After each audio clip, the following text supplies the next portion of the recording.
fiir qofka diinta leh haddii uu gabadha jeclaado oo ay qanciso ay u wanaagsanaato wuu si wanaajinayaa sharafteeda sharaf buu ugu sii darayaa inteeda way ka sii saramaraysaa gabadhii haddii uu naco oo ku xumaato oo anfici weydana ma dulminayo stage-kii ay taagnayd iyo levelkeeda kama hoos marinayo ninka diinta leh waxaa jirta qiso سعيد بن مصيب تابعي قال به جري ومن علماء التابعين علماء التابعين تقوى وين أبو كمدي هاي وحود عليه بقى اللي يرد جبر آد الدين بدن وآد أخلاق بدن ووحكست أو قروح بدن جمال حتى قروح لقو شاكيستان ذكر نمكو شاكيستان وحول با ضدك أقصر رئيس عمل الله ما لنتي دم شيخ أسوق جوجا حلقة دي درسي وكو أخرين ayaa nin ardaydiisa kamid ah wuxuu waayay Abdullah ibn Wadaa ala dhijri ayuu waayay nin xaas leh oo reer la weeyo oo ardaydiisa kamid ah dhowr bari buu maqramaantii dambu yimid markaasuu wuxuu ku yiri maxaa kugu dhacay bariyaha noomaada imaanina markaasuu wuxuu yahay xaaskii baa iga dhimatay markaasuu wuxuu yiri maxaad u guursan weyday markaasuu wuxuu yiri oo yaa ii guurinaya ayadoo gurigaygaba aynan oolin 3 dirham xataa ma haysto waxay dhahan labo haystay ama 3 wax la mid ah baan haystaa buu yiri markaasuu wuxuu yiri yaa ii guurinaya anoo haysta labo ama 3 dirham baan haystaaba yaa ii guurinaya markaasuu wuxuu anaa ku guurinaya markaasuu maada ii guurinaya suuyaha gabadha la leeyahay ninkaas 2 dirham haysta oo xirowga oo miskiinka ah oo ardayga ah waan ku guurinaya ma taqaanaan waxa loo diiday Waliid ibn Abd Malik ibn Marwan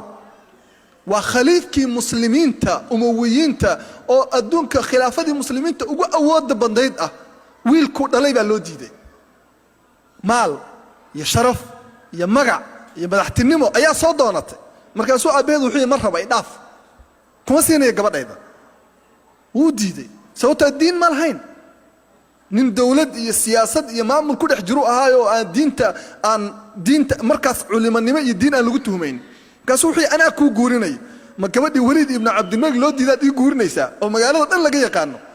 markaasuu wuxuu yiri waa yahay sheekhi wuxuu bilaabay ba in alhamdulillah nahmaduhu markuu dhameeyay iftitaaxi ayuu wuxuu yiri gabadhaydu waa ku guuriyay marxaatiyaal uu sameeyay ninkii aad buu u farxay dhinacna wuu naxsan yahay dhinacna wuu faraxsan yahay dhinaca wuxuu ka naxsan yahay gabadhii sheekha loo guuriyay shilna ma haysto meel u geeyo ma haysto dhinacna wuxuu ku faraxsan yahay gabar wanaagsan buu helay gurigii buu tagay wuu soomanaa afurkii buu guriga tagay markaasuu wuxuu soo qaatay rooti qalalan iyo saliid inuu isku cuno asagoo rootiga iyo saliidii isku dhuuqaya ayaa albaabka la soo gargaraacay waa waqtigii maghribka waa cashadii suyiri waa kuma man يا الباب كجوجا سوي سعيد وسعيد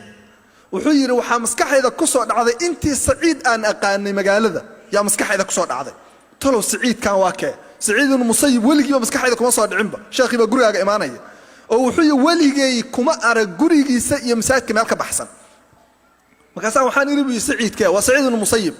muxuu niyada isleeyahay wala gabadhi waa laga noqday nasiib in aan lahayn waan is ogaa الباب كفري مركزان يروي محا شيخ ساعدان اسو سو لغيسي انا كو ايمان لها كسوي ما ادا مدن ان كون نيمادنو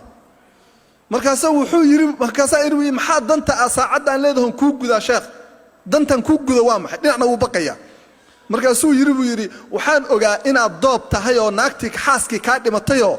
waxaan rabaa inaan gabadhan ku guuriyay caawa aan ku keeno waxaan ka baqay inaad xaslaan caawa seexatid oo doobnimada aad habeen ku sii waartid fiiri hal habeen inaad sii joogtay adoo dooban ka naxaya waa ninka doobka waa niska miskiin ah oo iska dhibaataysan markaasuu yiri waatana gabadhaada qabso gacantu soo qabtuu yiri gurigu ii soo galiyay waaba gabar Saciid ibn Musayyib ka dheer buu yiri odiyaabays markuu guriga soo galiyay ninkii wuxuu yiri khubuskii iyo saliidii ayaan wuxuu yiri faynuuska gadaashiisa ku xaseeyay say u arag oo uga naxin way naxaysaa ilaa hadda arta ninka guriga waxa laga cunay markaan meeshii ku xaseeyay baan fariisiyay buu yiri kor buu aaday dariskiisu u koray dhagax buu ku tuuray dariska albaabkoodii markay soo koreen bay dhahay maxaa dhacay suu yiri Saciid ibn Musayyib sikadiisa gabadhiisa iigu guuriyay kaaga darantan hadduu guriga ii soo dhex fariisiyay bal kaalaya Saciid Saciid ibn Musayyib gabadhiisa ku guuriyay ha